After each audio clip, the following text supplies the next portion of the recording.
All right, guys. So let's dive into today's marketing training for the 100K coaching program. As you just know, we've just got this on record right now. This will be available for you guys, as I mentioned just before. So I do want to dive in.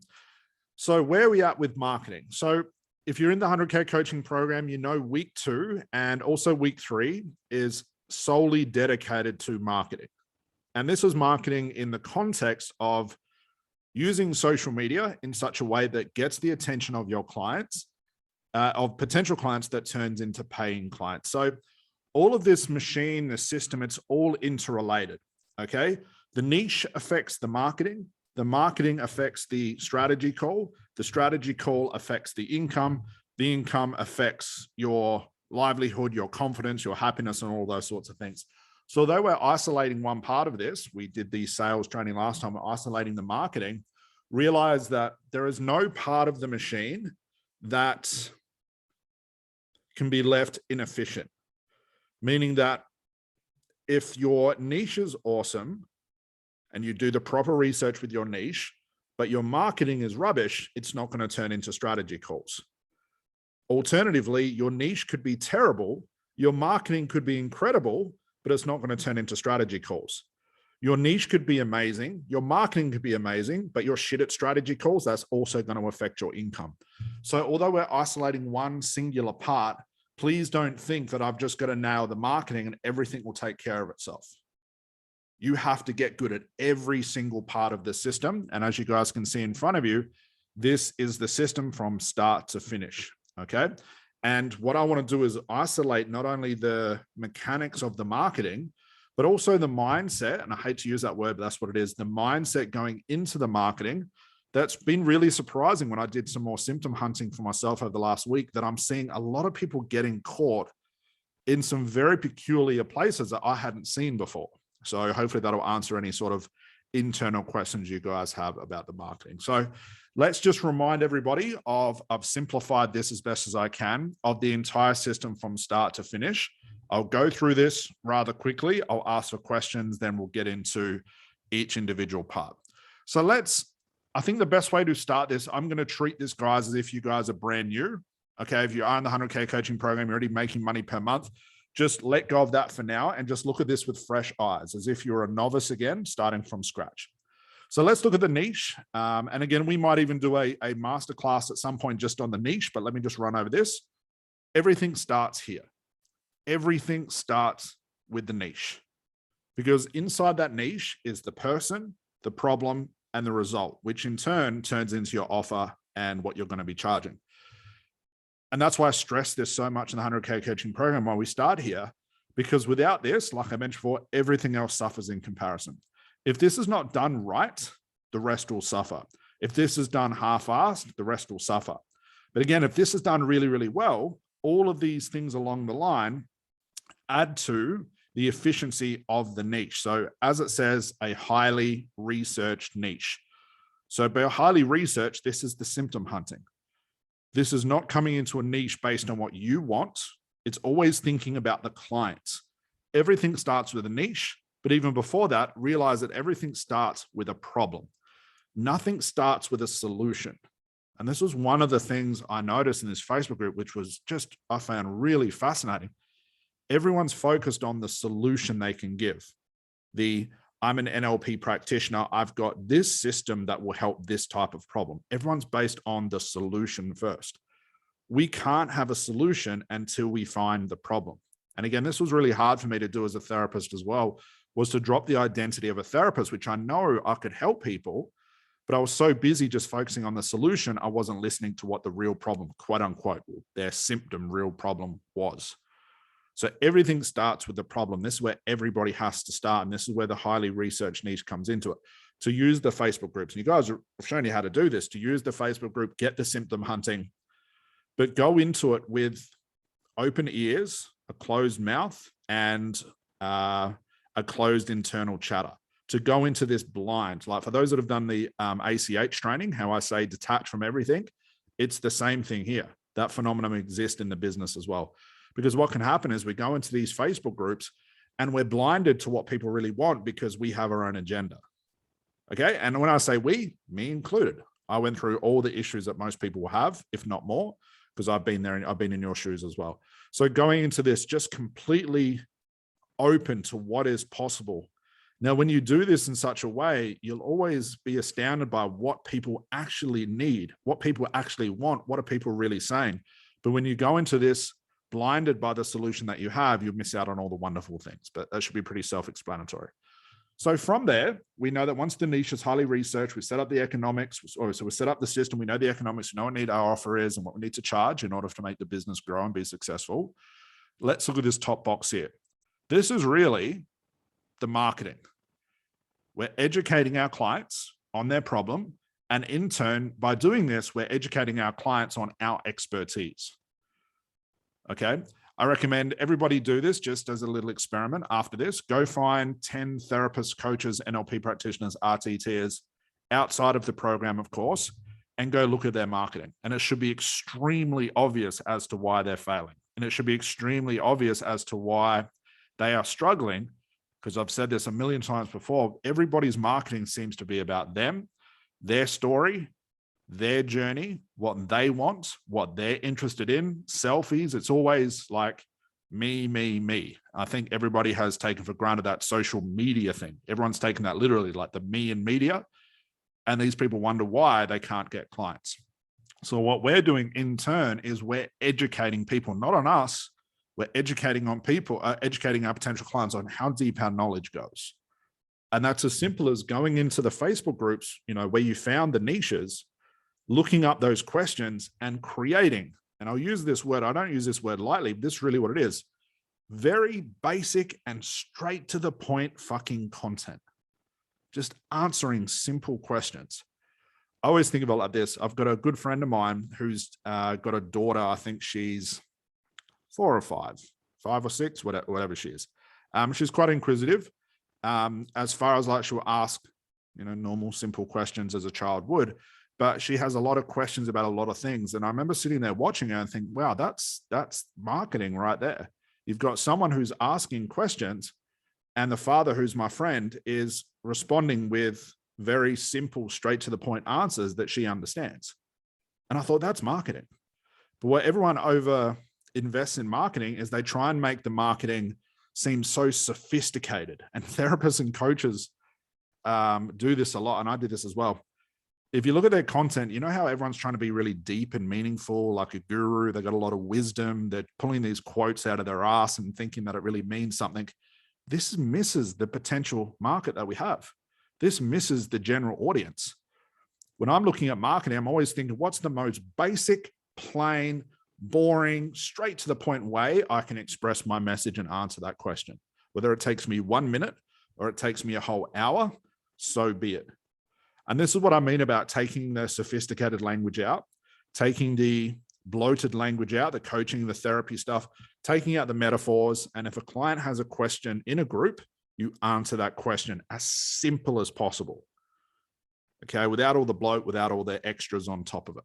Okay, so that comes into common questions. The underlying word there is common.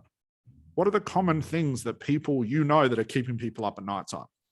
And people express that in groups. Now, I understand as well, not everyone will express their deepest, darkest desires in these groups. That's where the strategy call comes into it. Once you start doing more strategy calls, you'll start to learn a lot about your market. You'll start to learn a lot about the niche based on what they tell you on the calls. These become common questions as well. So although we should be focusing on the strategy call, I'm always in the back of my mind also thinking, wow, I wonder what questions I'm going to be asked, if at all, if I get asked any. And sometimes I get asked a question, I think, fuck, that's a good one. I've never heard of that before. I've never had someone ask that question before. And I create a piece of content about that, and it does the best as far as responses to booking and strategy calls. Next is proof. And I think this is where the industry suffers a lot. There's a lot of therapists and coaches, and I'm talking about people outside this program who can talk the talk, or they can talk the talk but can't walk the walk. Everybody talks themselves up.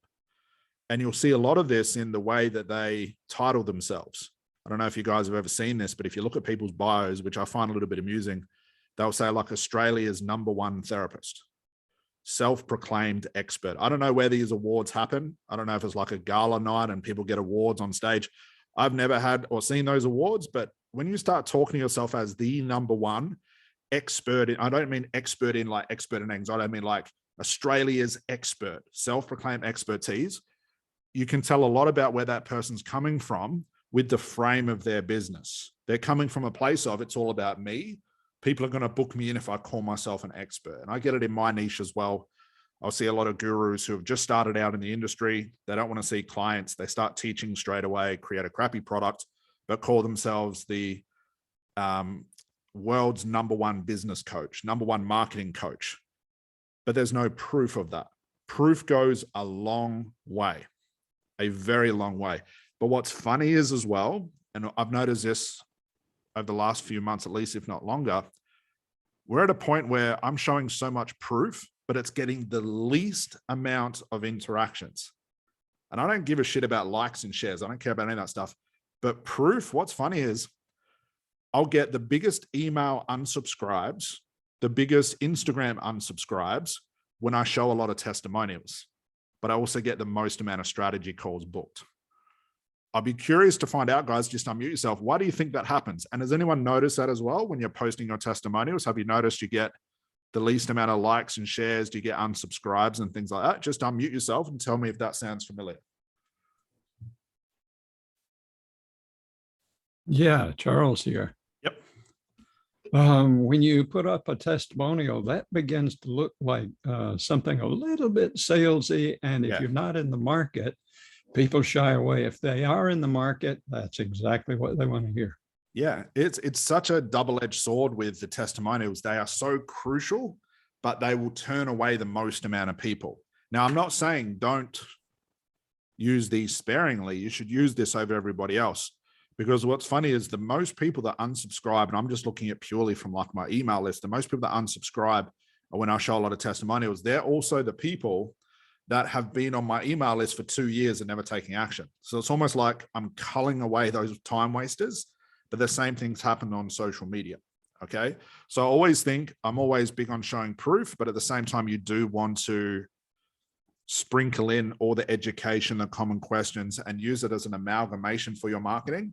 But I'm all for showing proof and also culling people at the same time. So I just want to point that out. If you're getting low social engagement, but you're showing a lot of proof, but that proof is also turning into strategy calls, who gives a shit about the likes and shares? As you know, I've mentioned many times before. The next one is the big one, which I know causes fear in women, men, children alike, is the outreach. I get it. Outreach sucks. It's not fun, but it's there for a reason. I don't just put it in there because I want to see you guys suffer. Outreach does two incredible things. Well, actually, three things.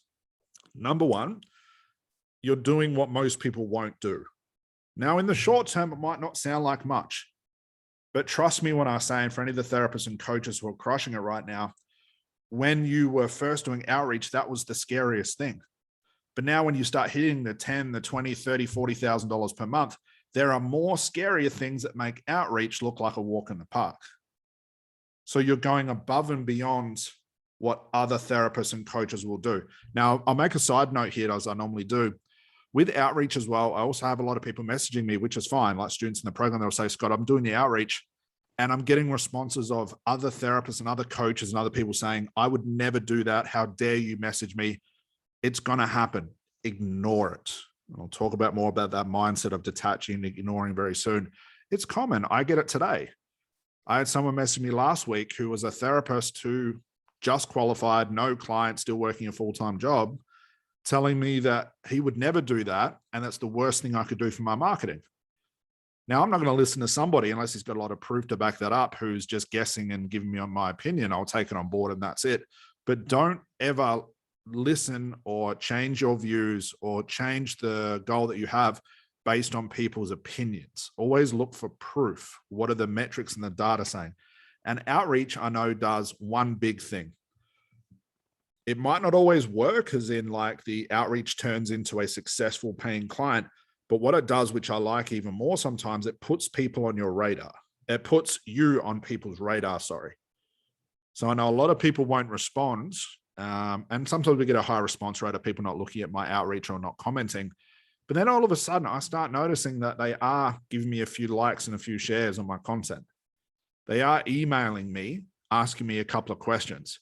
So it's slowly warming them up to what I do. And ultimately I can turn that into a paying student if I can help them, if they're in a position to do that, if I feel like they're the right fit. So outreach will either work straight away, it'll work long-term over time with many, it's a numbers game, but it also puts you on people's radar. You're doing something that nobody else will do. And who gives a shit if some elitist says, I would never do that? That's fine. They're never going to win in life because they're not willing to do what all the successful people are doing. Okay. If you look at like a Facebook ad is a form of outreach, is it not? It's put on your wall right in front of you without you asking for it. That's what outreach is. We just have to do it without paying for it. So it's the same thing all these top gurus are doing that you've clicked on their ads before. They're just doing it in a different context. They're having to pay for it. What we're doing is we're just going straight to the source without paying for it. Okay, so if you're not willing to do what the other experts are doing, it's just a different version of outreach. It's going to affect your business long term. And I'm always for the fact of I'd rather do something, even if it had a 1% chance of a conversion, rather than let it go because I don't see the value in it straight away. Is this all making sense so far, guys? Just give me a yes. That way I know everybody's still here as well. Just give me a yes or even a yeah. box. Yeah, makes sense, Scott. Excellent. Yep. Okay, and it shouldn't be anything new, but hopefully it's reminding you of some things. Next is the audience. I'll give you this context. So when I used to teach conversation hypnosis, Joan would attest this. She's been to all the seminars. When I'm launching a new course, I'm always looking for new people. Because if I just got the same people in over and over and over and no one bought my upsell during the seminar, the live seminars I used to do, it means my business would go nowhere. An audience in the terms of Facebook and Instagram, and your audience grows in YouTube as a result of creating more content. You want to filter through those audiences. So we filter through a lot. And I get it as well. Sometimes we can only send out one request for a new audience member before Facebook stops us. I get it today too. I can only play by Facebook's rules. Sometimes I can send 30, sometimes I can send one, sometimes I can send 20 each day very consistently. It just depends on what Facebook's doing. But I also have LinkedIn. I don't use LinkedIn a lot, which was quite surprising. We don't get a lot from that, but Instagram we get a lot as well. But I'm always filtering through the audiences, okay? Because I know that eventually there's going to be a point where I might run out of some ideas with content, which happens a fair bit for me as well. So an alternative to creating new content is just to re-engage a new audience so they can see my old content. So what I'm trying to avoid is keeping my audience stale, and I don't want to keep my content stale as well. I'm always adding new people and culling old people, creating new content to get that content or even the old content in front of a new audience. So it's symbiotic. It's always moving. It's always evolving. It's always growing. Okay. So same thing with the seminar business. Same thing with my hypnotherapy trainings. Now I'm always trying to reach a new audience to grow that part of the business as well. Okay. So from there, up the top, pretty straightforward. Let's look at this consistency. And I believe this is the number one killer as to why people have assumed or connected that their marketing is not working. Consistency is huge, like huge. And it's very hard to articulate how consistent you have to be. And guys, I broke down my schedule. It's the third slide on today's presentation. I'll just give you guys a glimpse of what we've done or what I've done over the last 18 days, just to show you that I'm as consistent as everybody. Like I'm preaching to you guys what I do. Consistency is huge. So anytime there's big gaps in your marketing, like days, if not several hours, all it takes is for Facebook to disengage your audience and move it somewhere else. Okay, so consistency is huge. I'll be honest here, I would say about 70 to 80% of the days where I wake up, the last thing I want to fucking do is add another post. Once I get going, it's awesome. I have some fun with it. But this goes beyond just being motivated. This is about discipline and having a schedule, which is the next part of this. Consistency is huge because what can happen, let's say you're very consistent for, let's say, a couple of weeks, creating really great content, answering very basic common questions, showing proof, doing all the stuff we know we need to do. And then you have a big break in your content and There's a potential client that's just about to buy, just about to message Joan and pay her $1,500 to work with their anxiety. And she has a massive gap. And then that audience member looks and thinks, oh, okay, I guess Joan isn't doing this anymore. I want to go find somebody else. I always keep that in the back of my mind. And whether it is true or not, whether it happens, that should be enough to keep you consistent. And I've mentioned this many, many times. There are videos that I've created on YouTube 5 or 6 years ago that are still booking calls today. Had I given up or stopped consistently or didn't create those videos in the first place because I didn't see they were necessary, I wouldn't have the results of that. Remember, the stuff we do today won't show up until tomorrow. And tomorrow is a metaphor for a month from now, 2 months from now, 3 months from now, 6 months from now. Some clients are instantaneous. Some things you'll make straight away. You'll make a video, you'll go live. 5 minutes later, someone's booking you in for a strategy call. Those things happen, but I'm not relying on those. I'm relying on short-term effect, medium, but also long-term and extremely long-term effects of my marketing. And that all comes down to consistency. Next is keyword data and being consistent with that. Just always, and I know sometimes the Facebook groups are depressing. I get that too. You should see the ridiculous stuff I see in the Facebook groups I'm in. I just think, God, I know why no one's successful here. You guys just asking ridiculous questions, but that's the way it is. But I'm always trying to understand my niche. Always trying to understand who's the next trainer that's come out? What's this next new technique? That's how I found out about RTT. I knew nothing about it until I started doing the keyword research. I started to see those names popping up. And I had to backtrack and find out what's this new thing? How can I be educated on this? How can I use this in my strategy calls? How can I become a part of that new industry standard? How can I do all these things and follow the flows and trends? The only way to do that is to stay extremely consistent in those groups. It's like you need to have your ear to the ground and be a part of that niche, be a part of that market. And that's why I gave my VAs a break over the last week or so, amongst other things they were doing, but just the main parts, because I wanted to get back into the market. And I learned some very, very cool stuff, which helped me put this together as well.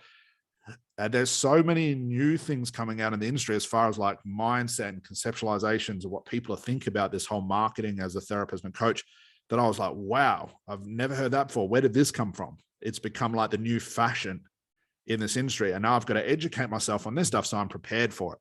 I'm preparing myself that if an objection shows up, I've got an answer for it, which is hence why I've put a big red square around this, because that's the important part. So if I talk to someone on a strategy call and they mention this, that, or the other, I'm informed. Now, it's not about being a know-it-all, but I want my person on the strategy call to think, Scott does know his stuff. He is a part of this industry.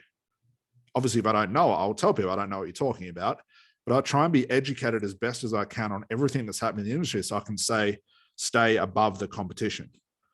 So while all my competition is fucking posting selfies and talking about themselves, I'm coming at this from like a practitioner point. I want to be a student in this. As everybody's learning, I'm learning at the same time.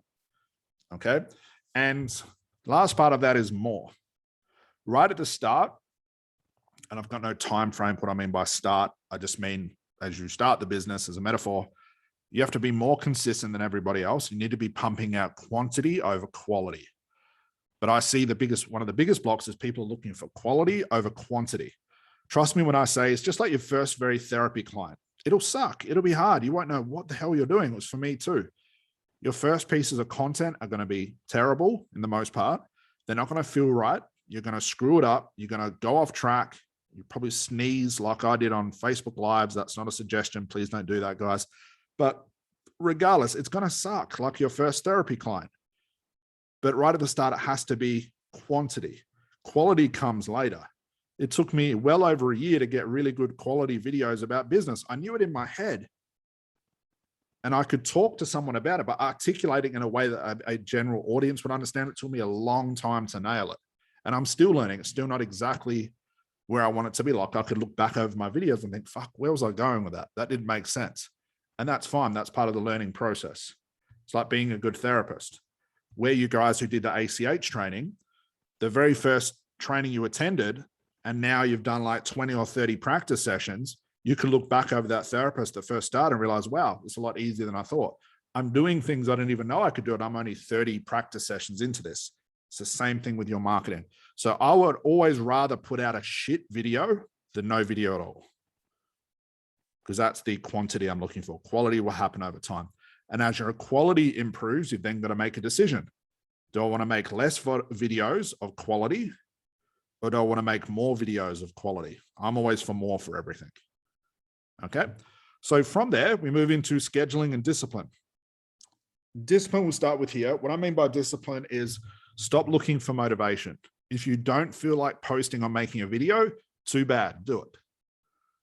It's better to get it done than regret it later. I never wake up motivated. Okay, there's sometimes, or actually I'll rephrase that. There's a small percentage of my time where I wake up extremely motivated. For some reason, I'm just excited about something. Once I get going, I'm fine. I'm back into my discipline.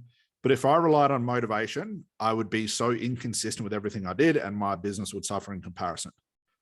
Okay. Also realize this as well. It's just a natural phenomenon. It's like someone who doesn't like going to the gym. The thought of going to the gym is actually worse than being there. Once they get started on the treadmill warming up, everything's fine and they go for it and they have some fun. And it's the same thing with this. So making sure, and I talk about this in week 2 as well, highly optimize your schedule, because schedule will create discipline. Discipline will allow you to stick to your schedule more closely. Now, obviously, I give you guys the example of my schedule and my discipline in the program, but that's based on I'm single, I live alone, I don't really have any hobby, or I don't have any hobbies, I don't have kids, I don't have anything tying me down. So my time is all in this. I basically get up in the morning, do this, go to the gym, eat, do this, go to bed, wake up, repeat the same day. And I could do that 7 days a week, no problems whatsoever. But I understand you guys have kids, partners, husbands, wives, family time, social time. I get that. Trust me when I say, if you can, try and schedule in family time. Try and schedule in social time if you need it.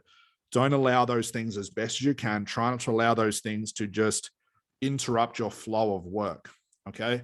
It's been noted, and I think this is a cool experiment, that to get into quote unquote what they call flow, where you're creative, you're inspired, you're doing the best of what you can with that current activity, can take anywhere between about 2 to 3 hours.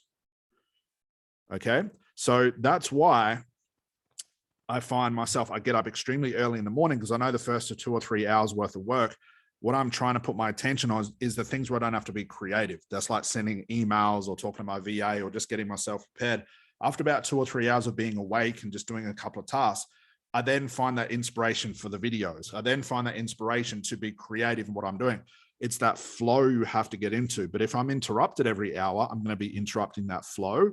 And you're going to notice that your creativity and your inspiration, not the motivation, the inspiration, will spike as well. So you'll find your best work is done when you can ignore everything else and stick to it. Like when I was creating the 100K coaching program, the best videos I create is always the last one for that day, because I've spent 2 or 3 hours putting the content together, recording it, and it might take me like 1 whole day to do one video. That's, you know, how much detail goes into it. The last half an hour of that day, I'm so fucking pumped up and creative, and all these inspired ideas and creativity are coming out because that's that flow coming through. Okay. So my point there is try to avoid anything creative first thing, allow that flow to come through. Take an hour, 2 hours, 3 hours, and you'll find your best content or your best creative ideas will come when you get to it. It's like going to the gym. Like I said, you warm up first, you stretch, and then you're inspired to do the workout. Just unmute yourself, guys. Is this making sense so far? Can you see this all flowing together? Just let me know. Just give me a yes or a no. Makes a lot of sense, Scott. Yeah. Yes. Any questions so far, guys? Definitely. Just yell out if you got any questions so far. If not, I'll keep going. Yeah, no questions from me. No questions. Okay, cool. All right. So from there, guys, we know schedule and discipline, strategy call. Okay, got to get good at sales. There's no way around that. There's no argument that I've heard that someone can tell me you don't have to be good at sales in life, in business. It's ridiculous. Everybody does sales. It always just looks different. So that's part of it. Now, obviously, from the research niche, the marketing, consistency, scheduling, discipline, strategy calls, this turns into money. If not, we know we've got the proposal system. All that's part of week 2 as well. So what's this about objections and social media? I cannot stress the importance of obviously getting the attention of our potential clients with education, common questions, proof, outreach, and audience, consistency, keyword data, and more. But ultimately what social media should be doing for us as well is shortening the amount of time on strategy calls and allowing our social media to do all the heavy lifting for us, to answer objections. Now, what is an objection? It's a common question. So I would rather, it's funny, I would rather create a video as an example, Facebook or YouTube, whatever it is, answering a common question that I know would be a potential objection later on a strategy call. And by creating it once here, everybody can see it, which means I'm destroying, let's say, that same objection in 500 therapists and coaches all within a 10-minute video. So by the time they all book a strategy call, whether they do or not, that objection's been answered. Okay. So your social media not only gets the attention of new potential clients, but it should also do all the heavy lifting for you. If you're noticing, guys, on your strategy calls that you seem to be answering the same question over and over, that is perfect for making some sort of video about it, some sort of content. And not just making one video, make several videos about it, okay? If, to use a hypnotic term, it's hypnotic repetition. It's like using a very basic conversation. Most like a basic would be using a suggestion and repeating it over and over and over and over. Hypnotic repetition. It's the same thing with social media. Just because you make one video, please don't get it in your head like, okay, I made one video. Why don't people understand this? People are so stupid. My niche sucks. It doesn't work like that. I've probably made the same video over 100 times before people actually get it. That's part of it. That's just how human beings are. So if you notice that you're getting the same objections on these strategy calls, make content about it so you have to stop answering those things. So you know you've done a good job because that question stops showing up in your strategy calls to the point where, and it's something to look forward to. And for those guys that are coming to Masters of ACH, I'll talk more about this and I'll give you a process out beyond like the future values and the script and stuff like that, future value deck, where clients might have one question that is retained to them. And it's more likely, like I had one the other day, just yesterday, sorry. What time? Anyway, in the morning sometime. And a lady said, the only question I've got is, can I watch the program on my phone? Because I'm waiting for my laptop. Her name's Crystal. She's joined the program last week, I think. But I've got it on my phone for now. Can I watch the program on Kajabi? Can I watch through my phone? I'm waiting for my laptop. That was her only question. I'm not going to make content about that.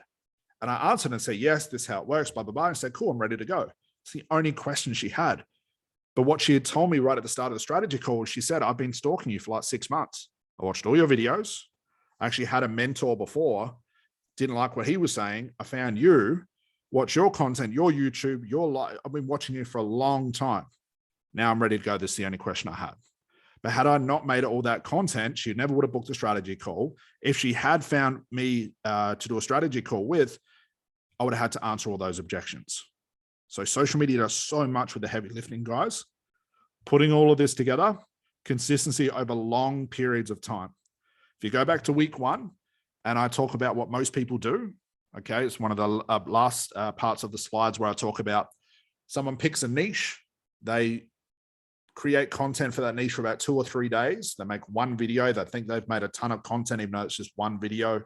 They think they've tried, they've nailed it. They believe they're the best net. They're consistent with what they have and their own thoughts about it. They're the expert. They don't make money in the first 2 to 3 days. They give up and they change the niche. They follow the next niche, follow the trend for 7 days. Doesn't work. They change the niche again, change niche again. Then they change their offer. Then they change their package, their program, their prices. Unfortunately, I've got students that still do this in the program today. It's just part of the learning process in this. Consistency over long periods of time. The stuff you do today may not show up today, which is frustrating. I get it.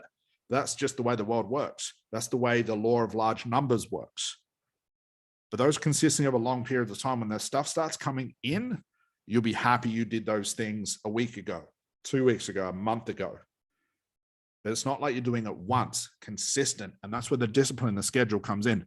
You should know, and I give you guys the schedule, or you should know what you need to do every part of the day. The only thing that interrupts that flow is a instant strategy call being booked in. But again, you should have it booked out so someone can't book in between the first 4 hours of booking. I'll talk about that in setting up the calendar link as well. And that's there for a reason. But that's the only thing that should interrupt your day is a spontaneous strategy call. The rest should remain consistent to the point where it is like Groundhog Day. It's going to become extremely fucking boring. But when you get to a point where you can look beyond the boredom and think, wow, I know if I push this button twice, say this word 9 times in a row, spin around on my head and cough once, it's going to turn into a paid client. I'd do that same fucking routine every hour of the day, over and over, no matter how bored or how dizzy I got. Stupid metaphor, I know, but hopefully you see my point. That's a better place to be, I think. And maybe boredom's not the right word, it's just consistency or routine, whatever it is. I'd rather be there than, holy fuck, what am I going to do today? Where do I start? What needs to happen first? Why isn't any of this working? That war, that internal war inside your head. I'd rather be to a point where there's no surprises, there's no guessing. I just know what to do. That's the system we're running, guys. Okay. Now, we'll move on to the next slide, but does that make sense, guys, as an overview? That's really a 30,000 foot view of this. Is that making sense? I want to pause for questions as well. If you've got any questions so far or statements, just unmute yourself, call yourself out, and just ask away. If not, we'll move on. Makes sense. This is Sarah. That makes sense. Yep. Any questions at all, folks?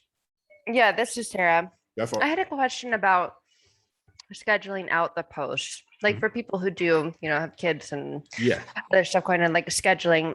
Someone, I don't know if you've used it or if there is something you do use for scheduling your posts so that you can be consistent.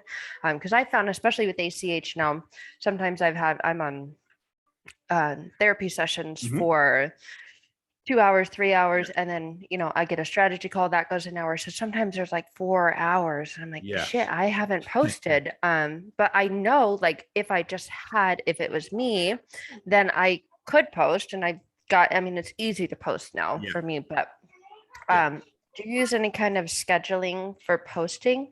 Yeah, I don't use the scheduling because third-party scheduling on Facebook now, or personal pages, are going to start blocking that as well, which is fine. We're not paying for ads or anything, so it's all personal. So what I would do, YouTube I can schedule, so that's fine. That's one. Like tomorrow is Sunday for me. I'll make 14 videos in one day. They might only be a couple of minutes long. I'll schedule those out 2 a day, 7 days. That's a big part of my system out of the way.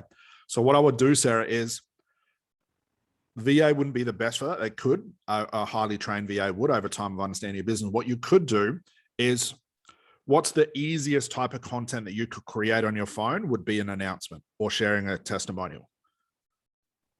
Okay. So I would write a quick little announcement on your phone, like, did you know that narcissistic people suck? Dump them all, or whatever it is, super like that. Press send, 2 seconds, it's done. It's done on Facebook anyway.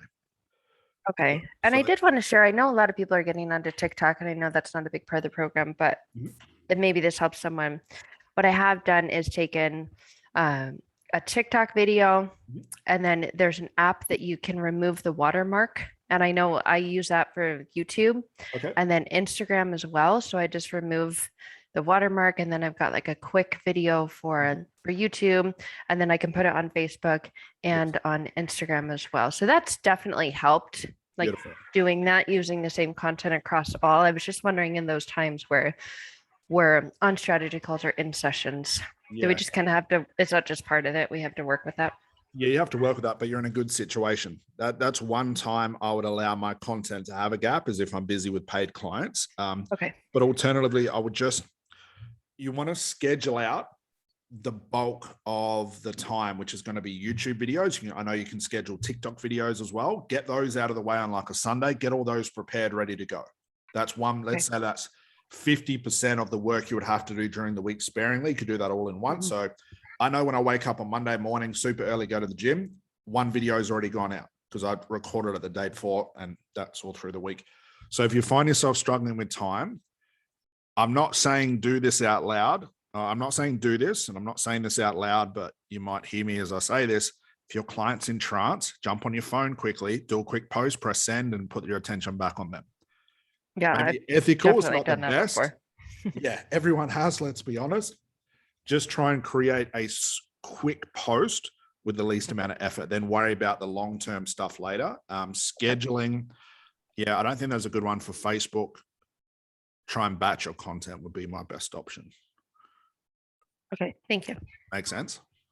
Yeah. Cool. Good question though, very good. So, and guys as well, like, the end of week 2, I talk about how, to repurpose your stuff and using your phone.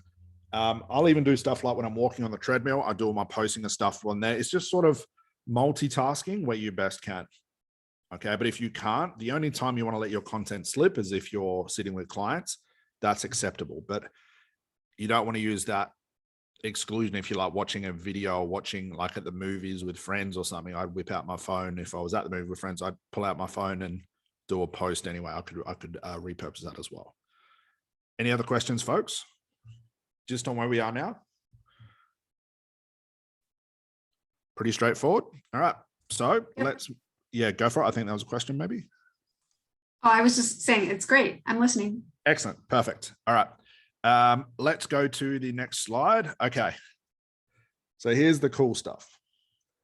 So these are the only things I'm obsessed with. And as I mentioned before, I went through and looked at the groups and I hear what people are saying on strategy calls. It's crazy what people are saying to me on strategy calls now. And what this just shows is just a big shift in the market, which is quite interesting. These are the main points that I run my entire company from, but also my marketing. These are the things I have in the back of my mind. For those who are on the CH training, look at these as like the attitude of the conversational hypnotist, how I say, detach, don't try and solve your client's problems. They're not a technique, it's a principle. These are the principles of marketing right here. So number one, you've probably heard me say this a lot, but I still see it a lot. And I'm not saying for you guys in the program, but I'm just saying in general for marketing. Marketing has nothing to do with you. I know you guys don't do this anyway. There seems to be a big wave of this whole shit like, I've got to be authentic, unapologetic. This unapologetic, authentic movement that's going through marketing now it's just another way for people to talk about themselves and get attention. If your marketing is always about trying to get attention, 2 things are going to happen. I know that if I was to post a selfie with my dog on it, it would probably get a lot of attention. Likes, shares, comments, fun stuff, whatever. To the untrained marketer or the untrained person looking in, they look at that and go, wow, this Scott guy knows what he's doing. Look at all the likes. Look at all the shares. Look at all the comments. This is awesome. But if they were to look at my strategy calls as a result of that post, they'd see that I'd be on 0. So there's a difference between marketing for attention, no matter how you frame it, story, authentic, unapologetic, I'm going to run my business, blah, blah, blah, compared to creating content, like I mentioned before, that is answering common questions. And I guarantee when you're answering common questions in a very boring way, boring and straight to the point is what I mean, you have the least amount of likes, shares, and comments, but it will book the most amount of calls. Okay. And it seems quite backwards, but that's the way it is. We're not in this business to try and look famous because that's what everybody else is doing. We're not in this to talk about ourselves and our journey. That stuff can come later. I mean, guys, if you ever get to a point where, let's say, you become the guru in your niche and you get asked by these big training academies to go on stage and sell your product or your service in front of 1,000 other entrepreneurs, talk about your story because that's when it's appropriate. But right now we're using social media as a vice to show that we know what we're talking about, educating our clients. So again, if you want to look at this, just go through Facebook, look at all the business owners, just like you guys, that are using their story, writing posts about, I don't want to apologize for anything I do. And I get where the movement's coming from. I get the whole thing, but it's not going to turn your content into paid clients. So if it's your story, being authentic, unapologetic, fluffy high five shit, that's not going to motivate people to book calls. What does is pain, pissing people off in a very caring way, not in an obnoxious way, but pissing people off to an extent. It's like,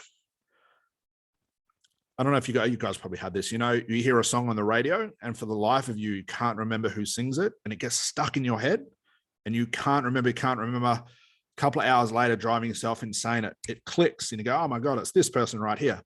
This is the same thing that can happen with your marketing, where someone wakes up in the morning, goes to reach for that cigarette, puts it in their mouth, so furious that they're still smoking. And then all of a sudden comes across whoever's page and there you've got a whole bunch of proof and testimonials and education about helping people quit smoking. So the point where this person looks at this, gets agitated and thinks, wow, how did their clients or how did those people do it? I've been to a therapist before. Why didn't it work for me? Why is it working for this therapist? And this agitates someone to the point where that pain gets stuck inside their head where they can't quite figure it out. And that's what I want to happen. I want my potential clients to be thinking, I don't know if that sounds right, but thinking about me consistently. But I don't care if they like me or not, as long as I'm telling the truth. And sometimes telling the truth is going to, and it's supposed to do this, it's going to separate your audience. It's going to separate your audience into people that think you're a jerk and an asshole, and separate the other people who say, wow, someone's finally telling the truth. Thank God. This makes sense to me. So again, if you're in this marketing or this whole business to have people like you, that's you again, trying to be unapologetic, authentic, your story. It's not going to happen. Okay. It's not going to build a business. Okay. So that's a big thing. Marketing has nothing to do with you. You've heard me say in the 100K coaching program again. Number 2, ignoring the trivial and pointless shit. Okay. So what I mean by this is more of a principle. So as you're working on your business, as you're doing your marketing, as you're doing everything in your business, a lot of trivial stuff's going to come to the surface. I don't mean trivial family stuff, children stuff. I don't mean that. You can't avoid that. It's part of being a mom and a dad and a family. You've got to deal with that stuff. But I'm talking about trivial shit where, I mentioned this before, you create a post like the guy that said to me last week, I sent out the organic outreach and he said, I'd never do that. How dare you? Like, that's terrible. You need to learn how to do marketing. Coming from somebody who's just been in the industry for 1 minute now telling me what to do. I could get lost in that and think maybe he's right. So I've got to ignore the trivial shit that comes or happens or shows up as a result of my marketing and all the pointless shit. If I go through Facebook groups of therapists and coaches, all the pointless shit they are talking about, all the stuff they're obsessed with, all the stuff that they focus their attention on instead of focusing their attention on the stuff that actually matters. Okay, now an example of this, a rather big example, would be like, we know we've got a lot of things we need to do in the business. We've only got a certain amount of time. We've got a certain amount of choices. I could either create a logo and spend the next 4 weeks posting about what color my logo should be and get lost in all the trivial and pointless shit of a logo in comparison to doing organic outreach for 20 to 30 people per day. One of those choices is going to result in me getting closer to my goal quicker than the other one. So I stress this a lot.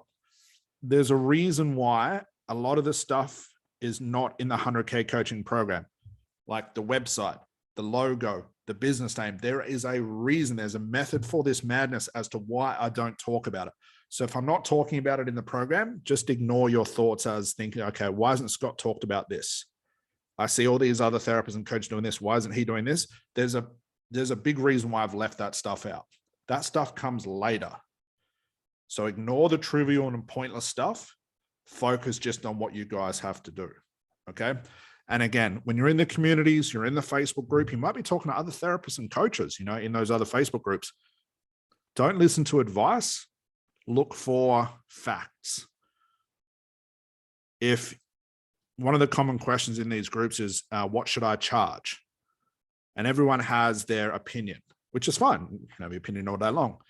But I know the majority of those opinions are coming from people that are sometimes worse off as far as business-wise than the person who posted about it.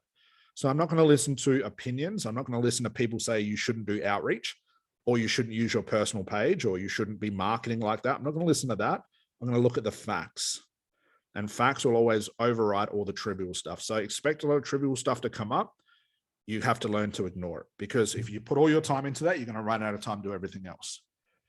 Number 3, this was a big one. I made a post, I think, yesterday about this. This is a big one coming up on strategy calls. I don't know where it's coming from, but it's the marketing does not work for my clients. And the post I made yesterday was something along the lines of, if you're thinking that this won't work or the marketing doesn't work, even marketing, general marketing won't work because my clients are different. My niche is different. The way I heal my clients is different. You're obsessing on the wrong thing. If you look at the basics of marketing, it's creating a product which solves a problem. And our goal is to get that product which solves that problem in front of as many people as possible. It doesn't matter about the context. It doesn't matter whether you're this healer, this therapist, this coach, RTD. It doesn't matter. The same frame can be applied to businesses all over the world. I don't know if you guys know this, but Amazon runs the same business model that you guys do. Makes sense, right? They just have a different example of the same marketing. They have products that solve problems, but they have buyers and sellers. It'd be like having clients, I guess we could say for us, that are exchanging their product that solves a problem for money. It's the same thing that we do, guys. So if it works for Amazon, it works for Facebook, it works for us too.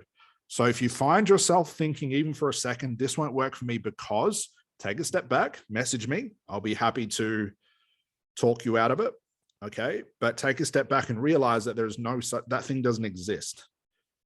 Okay. This frame can be applied to any niche, any problem, any price, any marketing.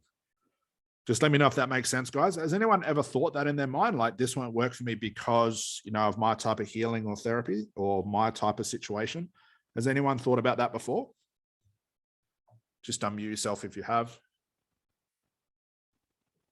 Well, that's a good thing then. I hear it a lot on strategy calls, which is surprising. No, I haven't. Does it make sense though, guys? Does it make sense how that mindset could really fuck with you in a very bad way? And I apologize for all the swearing, but who cares? Okay. I've actually thought that though, too. You have? It wouldn't work for me. Yeah. You know, I did at the very start too. So these are coming from a place of experience. I have too, but hopefully you see why it could be very damaging in the long term for your business. Take a step back. Don't get lost in those thoughts. Okay. Next one is a massive one. And you guys have seen me do this. You want to become product and results obsessed. Let's say this, when everything else dies, when all the hype goes away, and I don't even categorize myself as a good marketer. I'm not good at it because I'm not good at the hype stuff. I'm not good at the copy. I'm not good at making my point sometimes really, really clear. What I am good at is just being really straight to the point with things, and that works for me. But when the hype dies, when all these coaches and therapists and people in my industry as well hype themselves up, sales pages, ads, you know, hiring Ferraris and big houses and saying this is the life you can have and selling this ridiculous product that they have. When all that dies down, the only thing that's left is results. Only thing that's left for the result. Hence why we started teaching the ACH again, because I realized, thanks to all our coercing, you know, with the students as well, I realized that there's a way that you guys can have a more successful business was to improve the product, was just to make you guys better therapists and better coaches and more confident in what you do. That's why it's worked so well. So everything is product and results obsessed. I'm obsessed with this thing. I lose sleep over this stuff. I have a long-term vision that I have that I'm not even close to, that I put myself in almost like a place of anxiety where I haven't reached it yet. And I stress myself trying to get there, but it's the only thing that matters.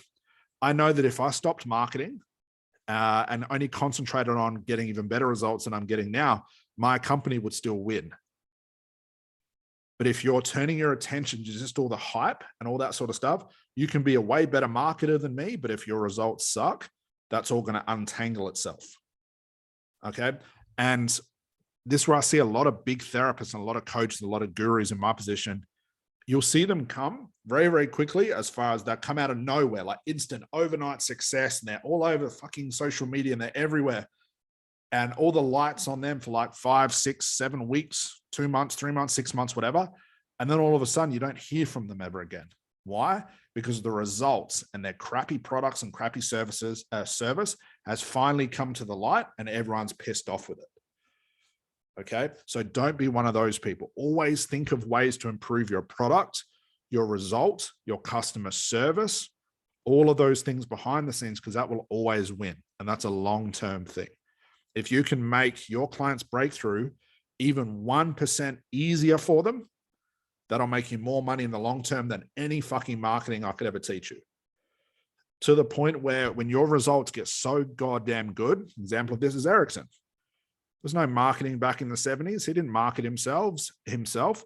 He was, I think, $2,500 to see him.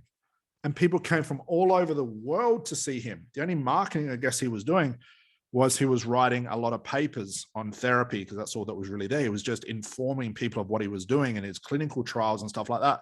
That was his marketing, but his results spoke globally, but I know there are therapists and coaches who have terrible fucking results that would be better off being just marketers and marketing other people's business because they're incredible at that. What we have to do is juggle both. But if I had my choice, product and results obsessed. Next is social media fame versus proof of results. Turn off your ego. And again, that's what I was talking about before. If all your social media is about you, which it won't be if you've gone through enough of the program, you're going to lose. Results always goes a long way, but everybody wants to be famous. Everybody wants to seem like they're busy.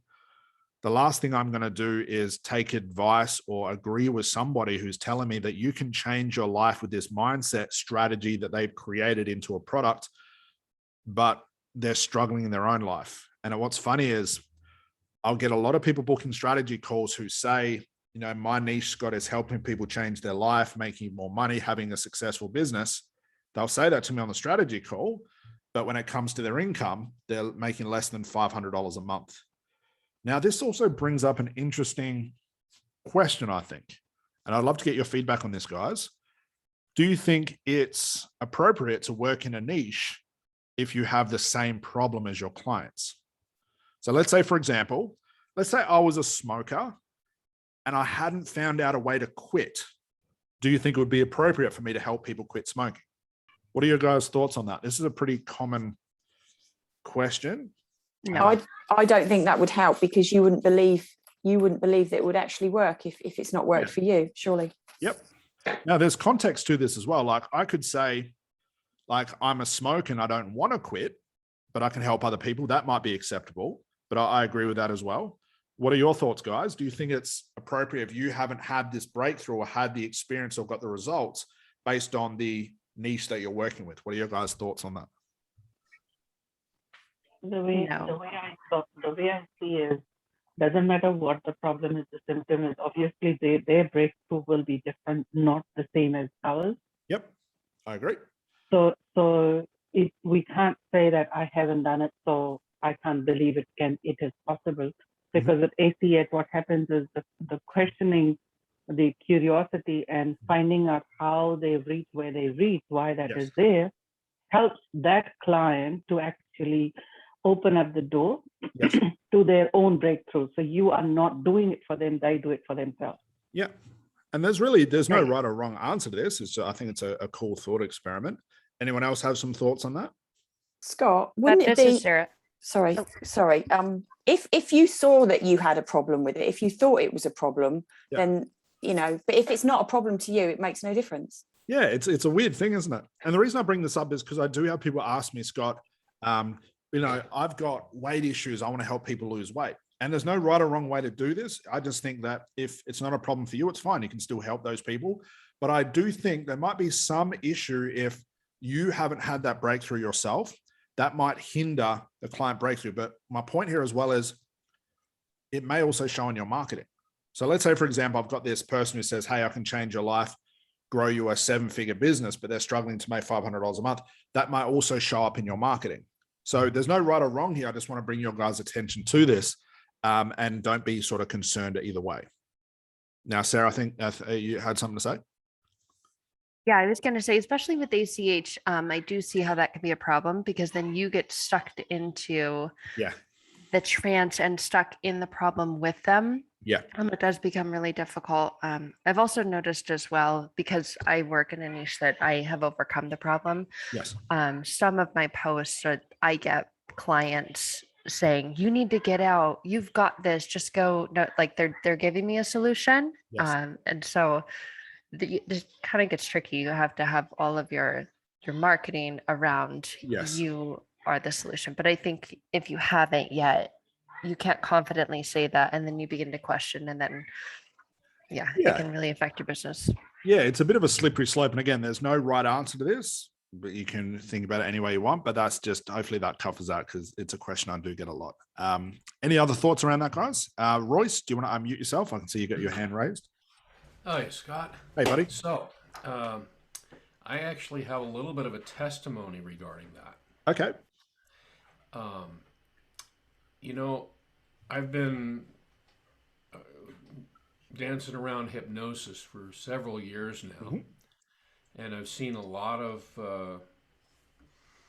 results with people. Awesome.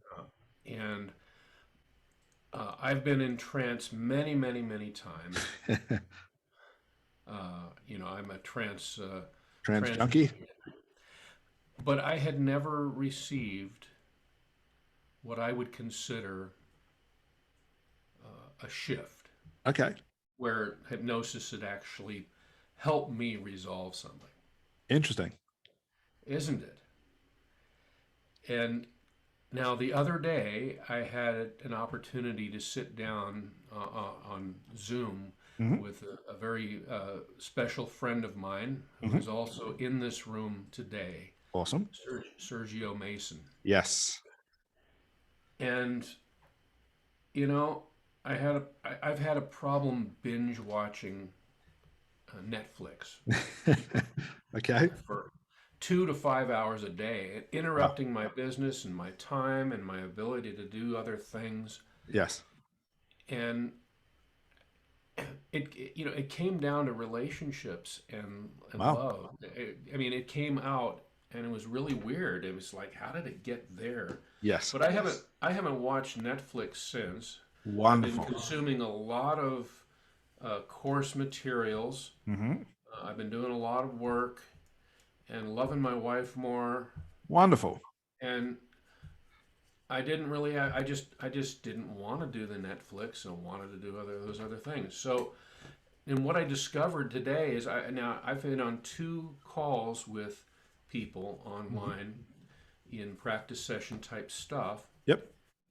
And this stuff is starting to flow, and I'm starting to make sense and starting to. Excellent. And my point with that is, I had a major shift in how my work is happening because I've actually experienced a hypnotic shift. Yes. I know that was long-winded, but I agree with you. And how could you not? You got Sergio screwing with your brain. It's meant to happen. Yeah, with those earmuffs and his gold leather jacket. So love you, Sergio. yeah. I mean, if you think about it, and again, this is what I mean. I'm not saying you have to have all your shit solved in order to be a good therapist, because that's impossible. But I also don't want you to think that you can't work with somebody because of your thing, or you should only work with somebody because you have been through it before. Sort of, you've got to judge that for yourself. Like I said, there's no right answer to that, but it's a common concern that blocks people. And again, this is a principle, hopefully getting out of that. So that's a great result. And that's exactly my point with that principle as well. Any other questions, guys, about Scott? that? Yeah, go for it. It's Elmira Orland. That's really interesting because I've been a nurse for 38 years. Yes. And when I first started, I was a labor and delivery nurse. Okay. And patients would always ask me, do you have kids? In order to get confidence in me. And I didn't, but in my life, I've only had 2 kids, but I've helped hundreds of women go through labor. Yes. So do you want the nurse that's helped hundreds of people, or do you want the me that's only had 2 kids? Yeah. So it's very different because I feel like I have a professional background and training. Yes. So I don't, even when I worked with cancer patients, I've never had cancer, but I could get them through their therapy and give them their, their drugs and stuff. So it's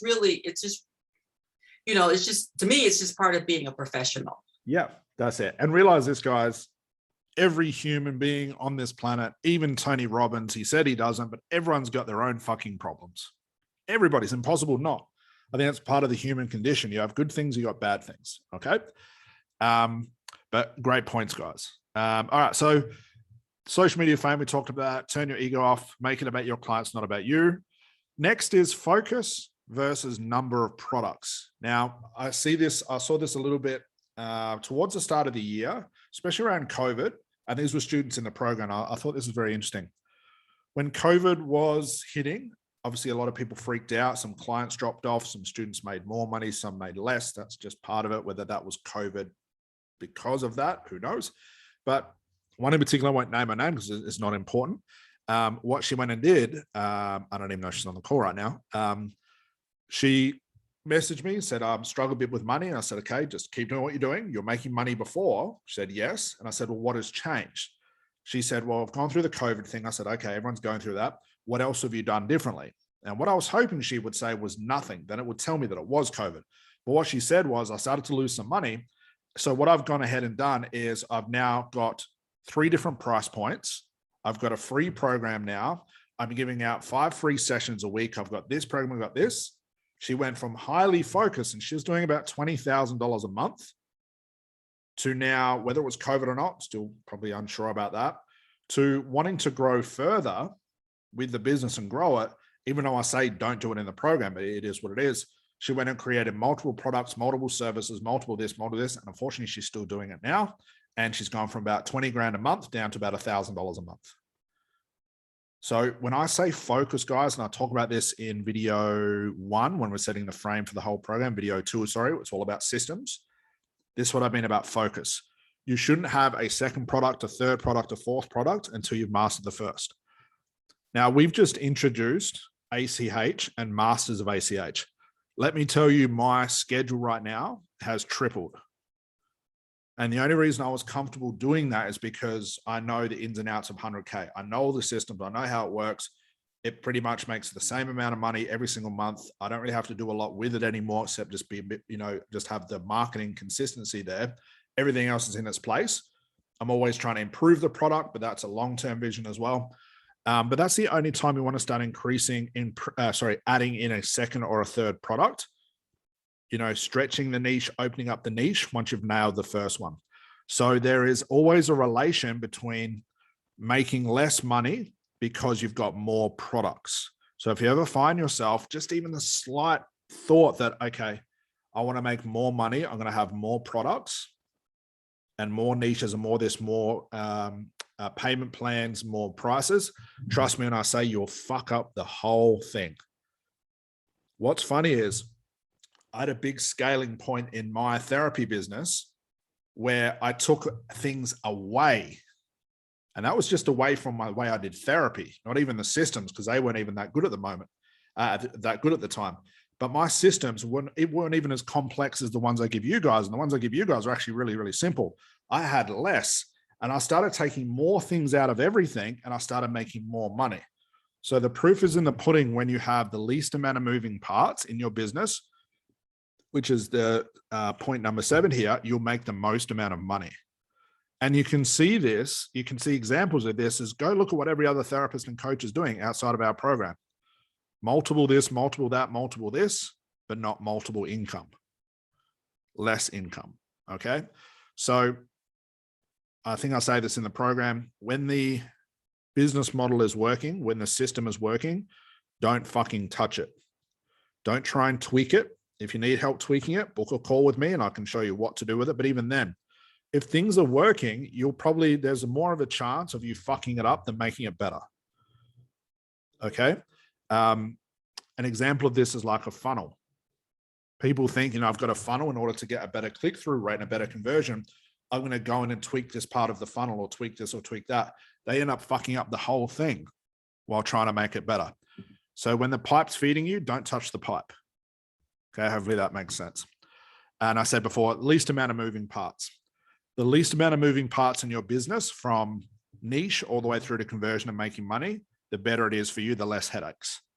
Outside of that, the least amount of moving parts in your social life, the least amount of moving parts in your income, least amount of moving parts by having like multiple bank accounts compared to one bank account, consolidating everything into one, having one bill that covers everything instead of multiple bills. All of those things cause headaches when there's too much of everything. When there's too much of everything, all it does is it exhausts the system, and it's very hard to pinpoint which part of the system is corrupting everything else. So the least amount of things will always make the most. So now I talked about this before, quantity versus quality.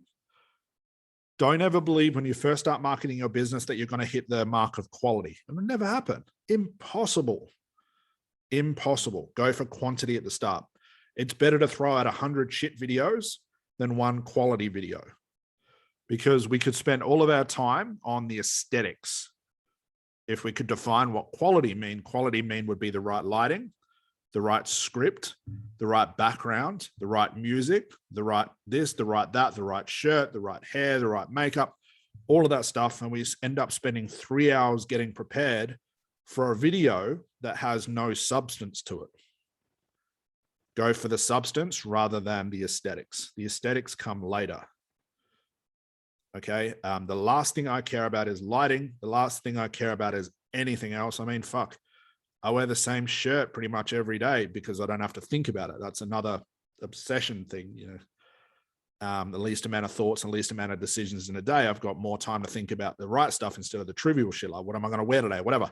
But my point is, I'm going for substance and quality of the information, but I'm doing it in a quantitative way rather than worrying about all the other stuff. Don't ever get lost in other gurus who say you can get better conversions of videos by having better lighting.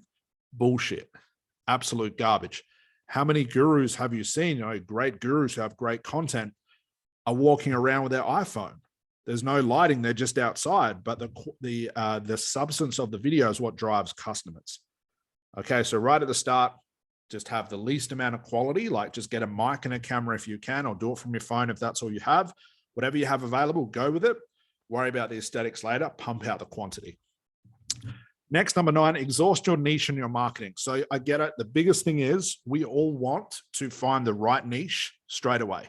Very rare that that happens. When it does, that's awesome. When it doesn't, it'll come eventually. And we attack this niche crazy for like 7 days, 14 days, and then we change it, and then we change it, and then we change it. The only way to know that you can change the niche, you have to exhaust everything. And what do I mean by exhaust everything?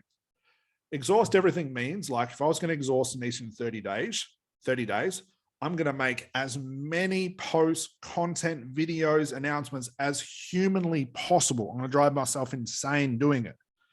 And if that doesn't work, then I'm going to change the niche. But a lot of us can fall victim into fantasizing what we've done in comparison to what we've actually done.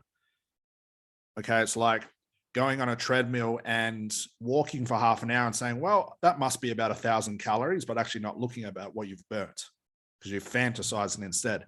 So a lot of people tell me, Scott, I changed the niche. I exhausted everything. And I go look at their social media and they made one Facebook Live in 7 days. That's not exhausting it.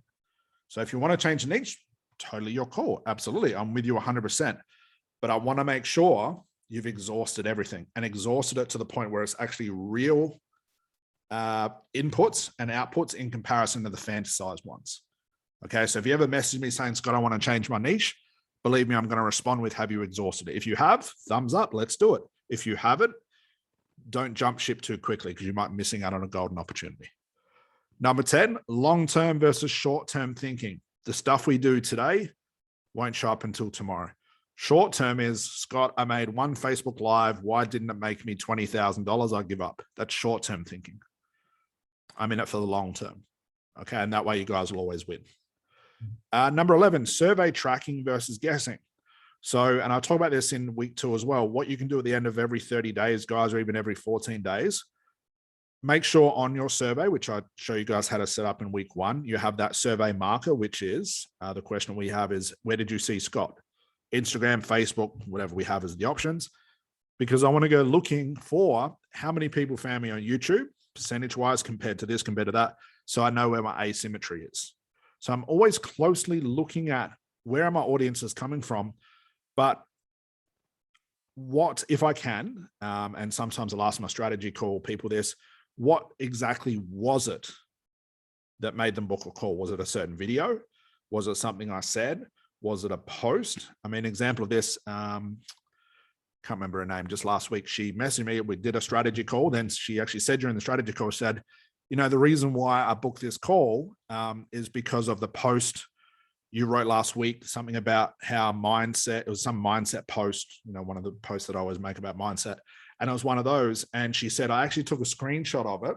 I printed it out. I put it up on my wall. And that's what I've been looking at. Now I booked a call with you. So what do you think I did with that piece of content? I've now turned it into a video. I'm going to post it again next week. I'm going to keep posting it till I exhaust that because it's got a good response from it. Okay. So I'm always looking to track those things. I want to know where my client's coming from. What are they watching? What was it that I said that either frustrated them enough to book a call or gave them some insight as to how I could educate them further. That's what I'm looking for. Okay. Now, the only downside to doing this organically, with Facebook ads, you've got tracking pixels that'll tell you all the information you need, all the data. We don't have that liberty, so we have to do this manually. But again, it's just looking at your surveys, looking at your content, trying to ask inquisitive questions about your potential clients, and just ask, what video did you, if you know your clients are watching you on YouTube, just ask them, what video do you remember what one you're watching? They say, yeah, Sarah, I just watched your one on the 5 ways narcissistic people X, Y, and Z. If your clients tell you that, Sarah, or everybody else, get that video, make sure you post it everywhere, make another video with a similar title, because there's something in that subject that has triggered the right response. Okay. Number 12, this again comes back to the social media fame versus proof, talkers versus doers. Now, you guys are awesome at doing, not a lot of talking, which is fantastic. Don't turn into one of those people.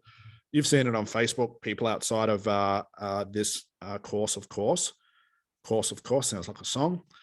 People talking about what they're going to do instead of just doing it. The most successful people in our industry and industries alike are the ones that do, are the ones you rarely hear from on social media. And if you do hear from it, they've got somebody else doing all their social media from. They don't care about the fame stuff. It's the doers. I always find it funny when I see people saying, I'm taking a break from social media. Social media is driving me insane. I'll see you guys in a couple of weeks. And then 2 days later, they've come back and said, I've just had a break from social media. I hope everybody didn't miss me. I think, fuck, get over yourself. Go and do the things you need to do in your business instead of talking about it, instead of looking for the fame, instead of looking for the social media compliance, instead of getting the attention. Go away, lock yourself in your house, shut the windows, close the blinds, turn off Netflix, and do the work. Do the social media, create a better product, increase your obsession over results, do the things that are going to win long-term. Because if you're too busy doing, you have no time to talk about it. And trust me as well, I'll get people on strategy calls who talk themselves up something fierce. But what's also interesting are they're the ones that never take any action.